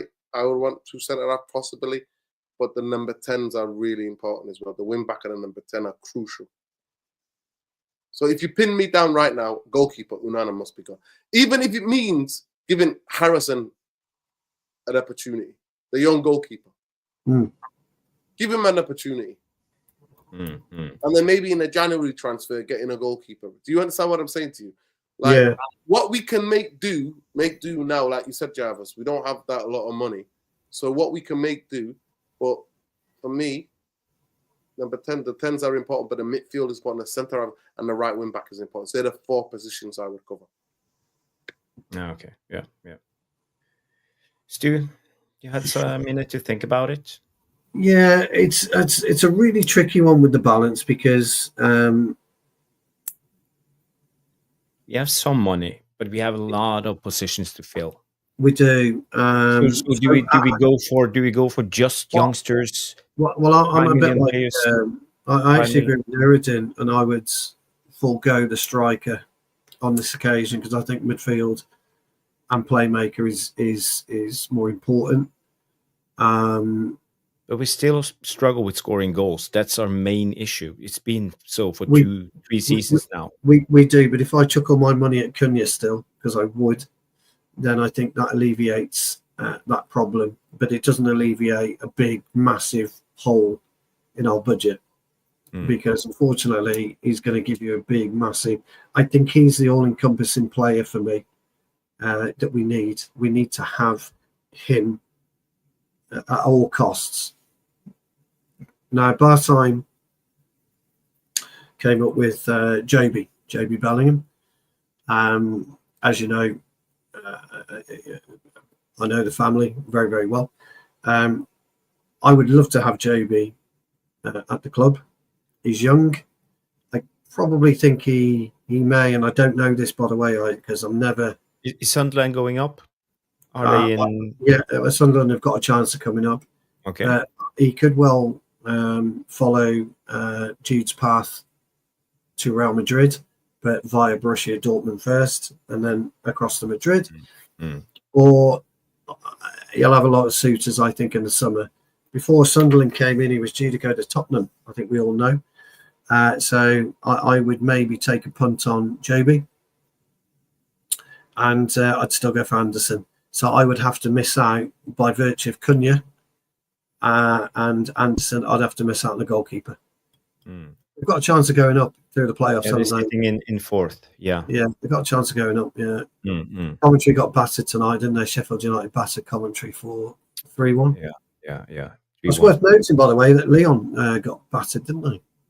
They did. So yeah, it's a long season. Anything can happen. So for me, I would most likely, on a budget, prioritize. I still would prioritize a goalkeeper, because I think Onana is creating too much uncertainty, and I think Onana will eventually drag down all the young centre backs. So I think we need a stability of a goalkeeper, and Onana is the first to go for me. And besides that, I think we also need so many positions. But I agree with you guys. A ball playing midfielder, a deep lying playmaker, you can say. We have a lot of youngsters coming up who can actually play that role. Jim Thwaites, one of them, brilliant talents, but it's too soon. It's too soon. Next season, we need more time. And I don't know what will happen with Kobe Mainu. We hear some rumors about negotiations demanding a lot of money. I don't know if it's the club or not, but that's another story for another time. But for me, I'm not sure if Kobe Mainu is the right player to be the deep lying playmaker in this Amorim system, because I think Amorim demands more intensity of his players, and I don't see Kobe Mainu as the intense player as I think Amorim wants him to be. So, but he's young, he can adapt. So I won't write Kobe Mainu off, but I'm just saying I think Amorim is reluctant playing him in that role. So that's just my thoughts on it. So I think we need a deep lying playmaker, and rest of them I would try to get on free transfers, like Jonathan David in from Lille, or he's on a free, isn't he, in the summer? Yeah. So I would still prioritize a striker, because we need goals, but we have to go on the cheap side. But the money would lay in the deep lying playmaker and the goalkeeper for me. Can I just say it's worth just say about Jonathan David, his preference is to play in La Liga. Yeah, he is. No, I heard that. Yeah, I read that. It's worth actually pointing out, though, guys, that next season is more pivotal than I think we think. Because if we don't get Champions League football for next season, we don't get Europa League football for next season, and we don't get Europa Conference, I mean, it could transpire that by virtue of cups and all this kind of stuff, I think the 11th place gets Europe, doesn't it? Some ridiculous way. I don't know how. Then yes, and we do have a small amount of money. Amorim is going to be under pressure of a lifetime next season, and the team is going to be under pressure of a lifetime next season. Amorim will be under pressure. Oh, big time. Well, so with the team. So we've got if to. He hit it over. He needs to perform next season. He's got to. He has to, because we have got to get in Europe the following season. Otherwise, we're going to be absolutely battered by sponsors, by quality of players. We're not going to get the quality of players in to take us back to where we need to be. It is, yeah. It's nuts, isn't it? Absolutely nuts. You know what I mean? 11 teams. It's crazy. So we've got to really consider what we do. So that's why I believe Cunha is imperative to our success. And I know I'm laying on my cards on Cunha's feet. I know that. But he would be the difference he would bring to us, I think, would be amazing. With regards to Kobe, I just need to just put this into a tiny bit of perspective. He's on £20,000 a week at the minute. And he's woke up and he's realised that 20 grand isn't enough for him, which is absolutely fine. Because in the worlds of Premier League football, it isn't. But shouldn't he be looking, rather than looking at somebody like Agate on 120 grand a week, shouldn't he be looking somewhere close to maybe, I don't know what Garnacho's picking up, 60,000 or whatever it is? Should he not be aiming for that as his second contract? And then maybe earning a bigger rise halfway through his second contract? I don't know. I just wanted to put that out there. I don't know. But I see Betham also mentions Paqueta. A gamble. Yeah, as a gamble. Yeah. Well, he's a similar type of player, you know. And yeah, but he's getting banned, isn't he, for gambling? Yeah, he can gamble. Yeah, he's getting banned for gambling. Apparently, it's a big ring. Apparently, it's his uncle. His uncle's some kind of gang leader or something. I don't know. But it's a good one. It's a good one. Yeah. I like it. Over 50 watching, not even 40 likes. Come on, guys. Smash the like. Smash the like. So then the last option is the bust. The worst case scenario. And the condition is... I'm going to head up now. People, please smash the like on the video. Subscribe to the channel. Thanks for joining us, Nuruddin. Yes. Yeah, big up. I will be on later, Nuruddin. So Big up, Nuruddin. good luck. Thank you for coming on. Big up. Thank you. Yes. So the last scenario, bust, worst case scenario conditions, no European qualification, no Champions League next season, major sales failing. Love that. High wages still, low interest, and the budget almost like the January transfer window, maybe 30 to 40 million or less. So the strategy will be hold and trim. Try to reduce the wages, promote the youth, rely on free transfers, loans, internal solutions, versatile players, and just accept stagnation for the next year. So how do you think we can move? You know, free agents, loan strategy. You've got to upgrades in key areas. So maybe now we're talking about one player. Yeah, you've got to hit the free agent market, Jarvis, and the loan market. But you know, the interesting thing about the loan market now is you still have to pay money to loan players. There's a loan value now. There never used to be. There's now a loan value, and then you're picking up a percentage of the player's salary to do that. That is by far the worst case scenario. And I think if that was to happen, I think there'll be a lot of head scratching at the club, like there is a lot of head scratching within the Devilish Tacticos tonight about what you would do with little to no money. I still go back to you. But it could happen, Stu. Yeah, it's not. I still go back to you break the bank and try and get Cunha. Somehow you do it. We know that we're getting 25 mil off of Chelsea for Sancho. It looks like they're doing that. 5. Well, it looks like Chelsea are going to sign him. That seems to be what people are saying. I will just leave it until the end of the season and we will know. But we could end up with a wage bill of 12 million for the next season for Sancho and 5 million. Sancho's gone. Yeah, I think Sancho's gone. I don't know. I just got a feeling Sancho's gone. I think our biggest problem will be Rashford. Will Villa pay 40 million for him? Does he want to go to Villa? Or is he waiting to maybe go out to Dortmund or Barcelona or Leipzig or Bayern Munich? Could it depend on Villa winning the Champions League because they're not qualified through the league? I think if Villa win the Champions League, we could get Rashford off our books. I think Anthony stays at Betis. Yeah. I think he even stays on loan for the next season, and maybe we don't get any money. I think he's happy. I think he stays there. Yeah. If he goes again on loan, the club can go back to him and say, "You pick up all his wages." They can do that deal. You pick up all his wages then, and then loan him for that year. Yeah. So I think Anthony's. So I think there's three there. I think Luke Shaw disappears.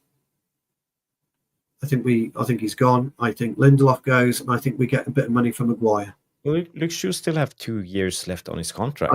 I think we do a deal with Luke Shaw. I think we do a deal with Luke Shaw, and he goes. I think we come to an agreement with him, and I think he goes. I think Lindelof goes on the free.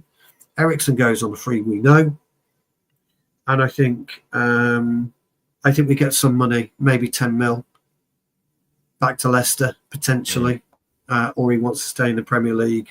Who knows? Sunderland or Eriksen? No, Maguire. Sunderland or Sheffield. Sheffield United. Maybe he goes to Sheffield United. They're likely to get promoted.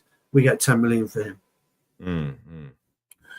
So we could get a nice chunk of change there, Jarvis, which would allow me to buy Cunha. Because I keep coming back to it. It'll allow me to buy Cunha. Now, I'm with you guys. And Madai says, would you take 100 million for Sancho, Rashford and Onana? Absolutely, you would. I'm with you on the Onana sale. But if we're busted, you're not moving Onana out. Unless, as I said to you right at the very beginning of the stream, Onana goes to Saudi Arabia with his agents, gets the 40 million or 50 million United wants, and then we use that purely as a goal for the goalkeeper. Yeah. That's the only way I see that happening if we're busted. So that's what I would do, pal. And I would try and bring through Kone. Stephanie Griffiths mentioned him earlier. I don't know if he scored today. I did read a comment that said that Kone had scored. In the Devilish Tactico, somebody put it on there. So if that's the case, it'd be good to have a look at. I like him. And there are some good young youth players, but I don't think we can rely on them. But Stu, the question is, let's say if we are in this scenario or bust, we don't have any money. Could the best option just be to try to promote as many as we can of the academy players, and don't buy a lot of like older free transfers, washed out players? No, you what can't do you think will be the best long-term strategy for the club? Excuse me, apologies. My hay fever's been really playing up today. You can't look long term. You've got to look short term. Unfortunately, we're living hand to mouth at the moment. You've got to go short term to grow a long term strategy on this one. Okay. We have to go short term. So you've got to find the money somewhere to pay for these. And if you've got an offload, a bit of a diamond in the rough, because we can get some good money, you've got to do it. E.g. It could well be. It could well be that somebody comes in and offers 100 million for Bruno in the summer, and you have to consider it. That's a good question to the Devilish Tacticos. Would you offload Bruno for 100 million? Let's say if Saudi came in. Who's to say Saudi won't come in? We don't know, and I think you would have to consider that for your long-term strategy. So it probably doesn't answer your question on busted, old friends, but it's too difficult because you can't, as well as I do, you can't rely on. We haven't got a class of 92 anymore. They don't exist. Stu, you know me. You know why I made this the topic of the show, because of this Laurie Whitwell report today coming out. I see it as a lot of bullshit. Here we go. To be honest, that's interesting.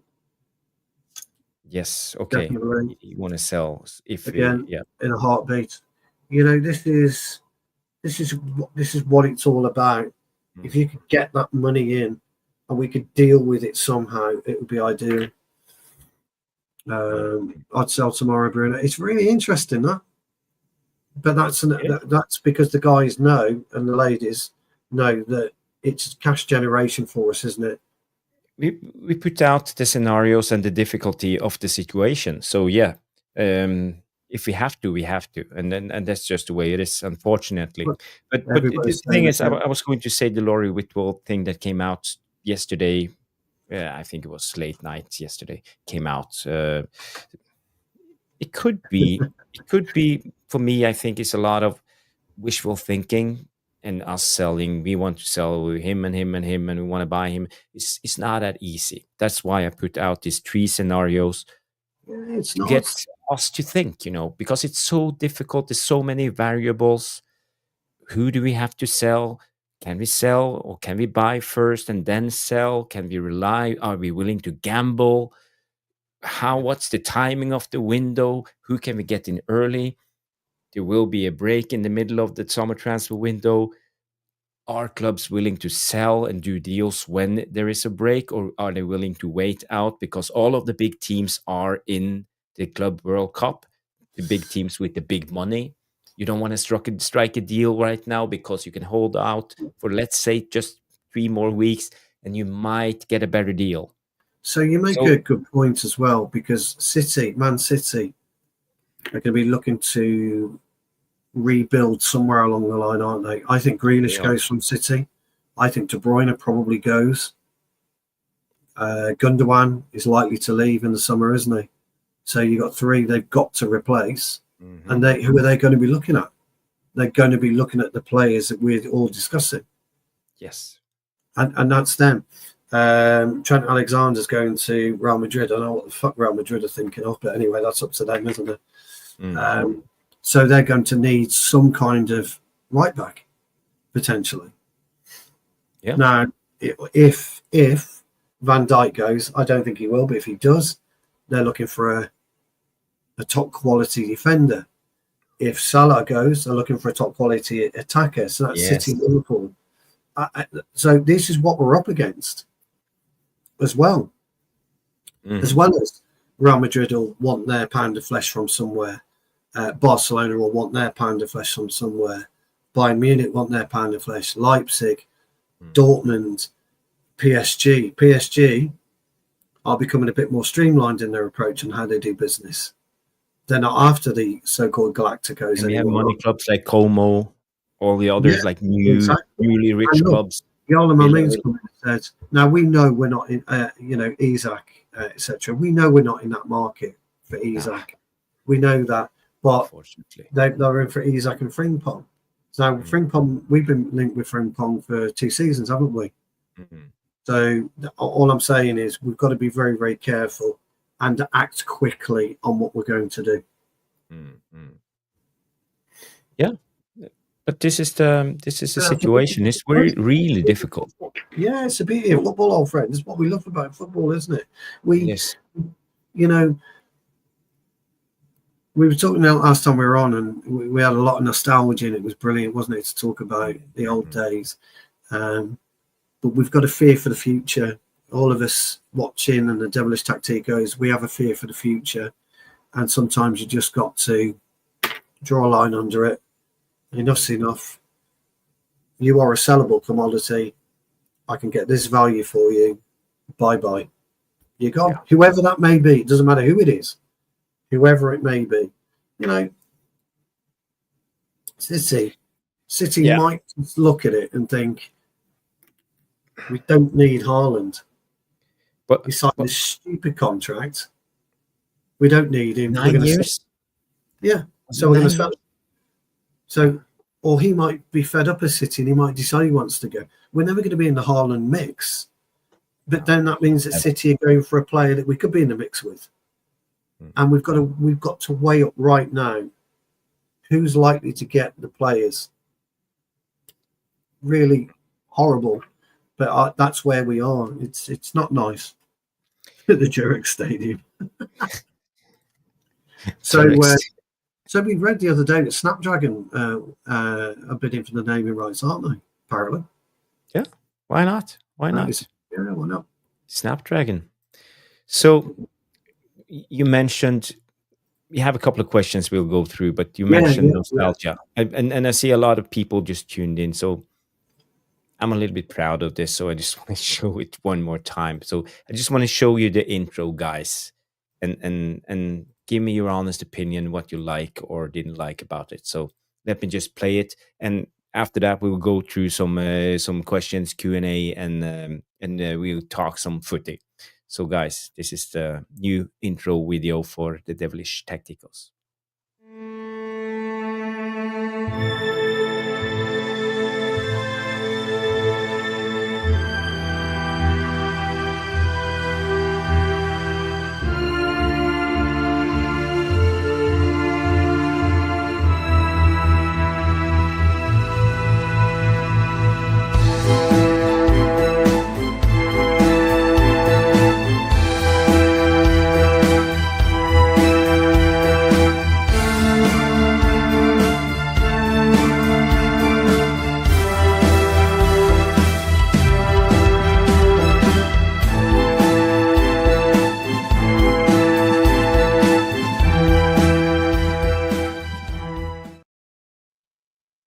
Yes, that's goosebumps. Yeah, it's cool. I really like it. It's lovely. It Good old Jimmy Greenough and Ray Clements, little tap on the head. Yes, the Ray Clements tap on the head is it's like iconic moment. Iconic moment. One of the greatest kits ever as well, man. Yeah. Yes, Michael Bay was the editor, yes. He was. It cost us a lot of money. Well, it was worth it, just for you guys. It's worth All it. for the Devilish Tacticos. Yes, some vintage clips. And you know, going back in the days, Stu is a fan of the 70s, beginning of 80s. I'm more late 80s, beginning of the 90s was my height when it comes to this. But we still have some common heroes like Brian Robson. I don't know. Yeah. But in the 70s, who were your biggest Man United player? We had some brilliant players in the 70s. We had two proper wingers, Stevie Coppell, Gordon Hill. They were absolutely superb. We had Jimmy Greenough. Coppell was a winger, wasn't he? Right winger. Yeah, they were straight wingers. We had Gordon Hill on the left, Coppell on the right. Sammy McElroy was a particular favourite of mine. Joe Jordan, he was hard as fucking nails. I tell you, absolutely solid. He was the guy without teeth. That's right. He used to take his teeth out in the before every match. We had a good old Scottish centre out. We had two actually, Gordon McQueen and Martin Buchan, both Scottish. Martin Buchan actually was a Puma rep in the late 80s, 86 onwards. He was a Puma rep. I met him a few times because they had to go and do some extra. We had some strange goalkeepers. My very first autograph was Gary Bailey. So we had him, Gary Bailey in goal. We had Steve Pears. We didn't have the greatest goalkeepers. We had some superb fullbacks, Arthur Albiston, John Gidman. Yes, You know, we had Viv Anderson, in the early 80s. You know, it was absolutely superb. He even played in the late 80s. Yeah, Viv Anderson. Yeah. Him and Paul McGrath, who was the centre backs. Paul McGrath. Yeah, Kevin Moran. Kevin Moran, the first player to get sent off in the FA Cup final. Yes. Kevin Moran. Big Norman Whiteside popped the goal in that day. Arnold Murin, Jesper Olsen, your man. Yes, Jesper Olsen, yes. Now, Arnold, I remember, I think it was 1980, maybe 81, when Franz Tyson and Arnold Murin tore us a new one down at Portman Road, and we got battered 6-0. I think Gary Bailey saved 2 penalties at least that day. We were battered. Wow. I remember getting the piss ripped out of me at school on the Monday because I was the only United fan. Loved it. That would be a tough one. It was a tough one. Yeah, everyone was into Wolves at the time in Liverpool because they were the 2 top teams, and Forest in and around that area. They were the 2 top teams. Some brilliant players. I remember when I was a kid, was a lot of Everton fans. Everton did well in the mid 80s. Everton were good. Yeah, Everton were good. Liverpool absolutely. Fans, obviously, but it's like you hardly see any Everton fans today. Like, it's not the biggest fan base, but they're loyal. Everton fans are loyal. They're like Manchester United fans, respect absolutely loyal. And Forest, a lot of Forest fans also. In the 70s, we weren't great. Manchester United, we weren't great in the 70s. We weren't great in the 80s to an extent. I know Fergie took over in 86. And then it was around the 92, 93 era, we became this juggernaut. And so I've seen the lows. I've seen some dross football, real dross football. But I was still proud to wear the shirt. Absolutely, it was brilliant. Absolutely brilliant. It was. Jim Leighton, Jim Leighton. Yeah. I remember he was like stone faced always. So Jim Leighton, Jim Leighton got dropped. Goalkeeper. Yeah, he got dropped in the first FA Cup final. Lee, what's his name? Lee. No. It was the goalkeeper. I can't remember. Bath time will tell us who the goalkeeper was. But Leighton was dropped. Was it Les Seeley? Bath time? Yeah, Les Seeley, not Lee. Les Seeley. Yeah, I think it was Les Seeley. Bath time will know. Yeah, well, the guys on there. But we had Chris Turner. Now, Chris Turner was a great keeper. Short. But he was a great keeper for Sheffield Wednesday before they had the flying pig in goal. Gary Birtles. Birtles never really did it for us. He was great for Forest, but he never really did it for us. A bit like Neil Webb, never really transferred his Forest form into his Manchester United career. And Gary Birtles was the what about the unknowns like Clayton Blackmore, even Terry Phelan was okay. Phelan and Blackmore were consistent. They weren't outstanding footballers by any chance, like myself. Not an outstanding footballer. I'm just consistent, and that's all it is. And to be a really steady Eddie, you've just got to be a steady. Every team needs a consistent performer. Alan Brazil, again, we didn't see the best of him. Came from Tottenham. We didn't. I think we got him from Tottenham. Yeah, or did he get? Yeah, we got him from Tottenham. He was brilliant for Ipswich in the late 70s. He was superb for Ipswich. Then he went to Spurs. Then he came to us, but didn't quite do it. Mal Donachie, Peter Davenport was another. Didn't do it. We had Peter Beardsley in his youth. But people don't remember Peter Beardsley. We had him in his youth. So we had some brilliant players. We had Remy Moses. He was brilliant when he played for Liverpool. Yeah. Absolutely. Then Newcastle, second team. Yeah, fantastic. Yeah. We had Remy Moses, a good player. We've had some really, really, really solid footballers. You forget about the one who got injured all the time, Norman Whiteside. He was just he could have had a brilliant career.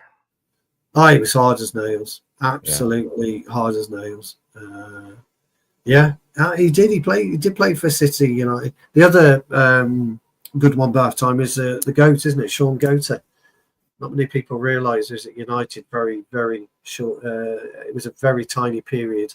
He was at United. I think he was on trial there before he went over to City. Not many people know that one. It's a good, another good one. But these are all great players. But when you look at players that were really undervalued, and that is, of course, Steve Bruce. He was completely undervalued as a footballer. Never played for. Did he ever play a game for England? Wasn't capped. I think he played B team, but never played A team. He was a fabulous defender. Who was the centre backs for England at that time? So back then, Des Walker. Was it Des Walker? And you probably would have Des Walker. You might. I'm just trying to think. I'm just trying to think. Was that other guy? Tony Adams. Tony Adams was Des Walker. Steve Ball. No. What's the guy who played for Derby? I can't think of the centre. Right. I don't know if Terry Butcher was Bath time. I was thinking Terry Butcher, but wasn't there a bit of a crossover? Yeah, right. Mark Wright. Mark Wright. I think we had a crossover with Terry Butcher. Here's a good one. Somebody mentioned Platt. I think we did have David Platt briefly, yeah. Mark Wright, definitely. Terry Butcher, I think, was a crossover. I think he missed. I think it was too. Mark Wright, yeah. Yeah, I think it was a bit too early. Did he play for Derby and? Did he play for Derby, Liverpool? Yeah. Derby, Liverpool, yeah. Him and what's that name? Souness? No, not Souness, but the striker. They both played at Derby. Yeah, well, it doesn't matter. It's Liverpool. No. It's Liverpool. Who cares? Liverpool. Yeah, but they both got signed by Liverpool. In the Souness era when he came in as a manager. Yeah, I'm just trying to think who that would be. Yeah. Oh, it doesn't even matter, pal. Hey, Stuart Pearson. We're approaching 2 hours. Pearson. Yeah. Pearson. Pearson had a great celebration. He used to walk up and then he'd go like that. Ian Saunders, that's the guy I'm talking about. Yeah, that was his celebration. Yep. Stuart Pearson. It was? Not Stuart Pearce. Johnny K's here. Johnny, you've come too late. Hey, we're wrapping up the show. We're wrapping up the show, dude. But lovely to have you. Lovely to have you, Johnny K. You can watch it back, Johnny K, and go to the beginning and watch the new. Go to the beginning, Johnny K. You'll get goosebumps, mate. Gabriel Hainsey. Yes. Yeah, now we're in the 90s, late 90s. Gabriel Hainsey. He was actually, I think Heinz was a little bit underrated. I liked him. Like, he had that Argentinian fire, that South American fire in his game. He did. I loved seeing him play. He did. Yeah. But I would say one of the most boring players at that time must have been David May. Yes. I couldn't understand why we signed him, but he was actually quite good after a while. He was decent at Blackburn. And we had Henning Berg at the time from Blackburn as well, didn't we? But he, and the strange thing, he always played as a right back at Blackburn. We used him as a centre back. I don't know why, but we'll have to get Johnny Kern when it comes to nostalgia. He loves his nostalgia. Yes. Yeah, and Ronnie Johnson, of course. Yeah. Ronnie Johnson was probably the quickest, fastest, paciest centre back in the world at that time. He was superb with Johnson. He was superb, and it was extremely versatile. And I don't know if people know, but when he played in Norway, he used to play as a midfielder, he used to play as a striker and a centre back. But he could play every position because of his pace. And actually, for the national team, one of the last games he played before he went to United and became a pro in the Premier League, he played as a striker for Norway against Turkey in the I think it was the European qualifier. Ronnie Johnson played as a striker, and it was not a one-time thing. It was like he was the best striker in Norway. So strange. What a legend! Ronnie Johnson. He was a legend. But out of the Norwegian players that I had the highest hope for that never came through was Erik Nevland. He had such a great balance and a great shot. He was like trigger happy, shoot from every angle. He just couldn't do it, could he? I think it was fierce competition. I think it was too hard for him to break through in this team. He did it for Fulham. Well, we had, was it the Swedish guy, Mads Tim? Yeah, Mads Tim, yes. Yeah, it was a really good player, but he's never going to break through. Yeah. And obviously we had Josh King. He was Norwegian. Yes, Josh King, yeah. He was good. He did well for Bournemouth, I believe. Yeah. Yeah, no, he was really good for Bournemouth. People didn't realise he was Norwegian, though, did they? No, they didn't. With a name like Joshua King, why would they? At that time, at that generation that came up, there was actually, I think it was 3 or 4 Norwegians. We had Mats Möller Dali. He played for was it the Welsh club under Ollie? Was it Cardiff? Oh, Cardiff. Yeah. Cardiff. So he did okay, and we had who was that other guy? Wolf, something Wolf. Yeah, no one remembers his name. But yeah, it's a long time ago. He barks at the moon. We know that much. Yeah. Jarle Malmin comes in and say Norway had 2 crazy players, Ronnie Johnson and that dude who never ran out of gas. Yeah. Yes. He ran twice as much as the next player. That's true, that is. Len Arntzen, crikey, let's go back a bit. He played for Rosenborg and he did. And he had a couple of years in Liverpool. He did. Len Arntzen did, yeah. He was small though, wasn't he? He was small, but he can run all day long. Yeah, he could, yeah. He had a battery in his back, didn't he? Our old coach Egil Olsen, he was the first name on the team sheet always. I thought Egil Olsen was the Danish coach that coached them to the European. No, he was Norwegian. You're right. How was Yeah. he? I thought Yeah. it was a Danish coach then who coached Denmark to Euro 92 or whatever it was. Oh, yeah. What's his name again? I thought it was. I thought it was Egil Olsen. I don't know why, but No, he was, yeah, and Wimbledon. He yes, I yeah. think Lane Olsen, or he even got Lane them Olsen was at delegated. Wimbledon. Yeah. Yeah, but Egil Olsen. He Ah, was there the you go. manager. Egil Olsen stats. There you go. I knew it was Egil someone. Yeah, Bartol's brilliant. He knows his stuff. Quick on the draw. Quick on the draw. Great footballing knowledge. Yes. Great footballing knowledge. Yes. Yeah. And he wore wellies, yes.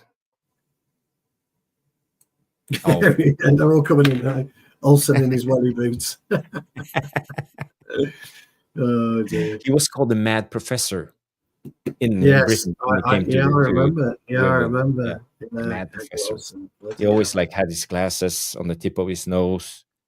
That's how you wear them. And he had the wellies. He looked crazy. Yeah, that's how you wear them. It was a personality. But Egil Ostenstad, he played for Southampton. Yes. Yeah, I think I remember now. He scored a lot of goals. Yeah, but guys, girls, we are 2 hours, 1 minute, 2 minutes into the show, so it's time to wrap it up. We will be back most likely Monday. If not, Stu and I figure out we will go live sooner. So if you haven't, smash the like and subscribe and hit that notification bell. Well, I would imagine we'll be back Monday for Jarvis Corner, which will also be a preview of. Yes, we will do. And then we'll but be if live something breaking comes up, maybe. If anything breaking comes in, we'll be in over the weekend. Yes. Yeah. But other than that, we'll be back Monday. Yes. I hope, guys, you like the stream. But it's a 24-hour stream today. I think we both might get shot if we have that. Yeah, we have had a lot of people watching, but no, it's been a great show. Absolutely been a great show. It's Friday night. Maybe you're not sitting on your phone; you're just watching. So, I'm rightly so. Yeah. 24-hour marathon. Sitting on your phone, like secretly, your wife is watching the movie you are supposed to watch. Just listening. Yeah, that was interesting, love. Yeah, whatever. Yes. Thank you all. Thank you, Bat. Apparently, the Grand Theft Auto trailer 6 has been delayed. I've seen that about 90 times today. I don't know. We have to take Grand Theft Auto 6 trailer delayed. It will help us with the algorithms. Yes. Oh, right. Yes. Stu, before we go, I promised that we should address the questions. So give me 2 more minutes. Let's just go through them quickly. Yes. Is this one from Danny B? Stu, Jarvis, have you ever watched or heard of Ardon Jashari, central midfielder, Club Brugge? No, would be the honest answer to that. I don't recall him from the Villa match the other night.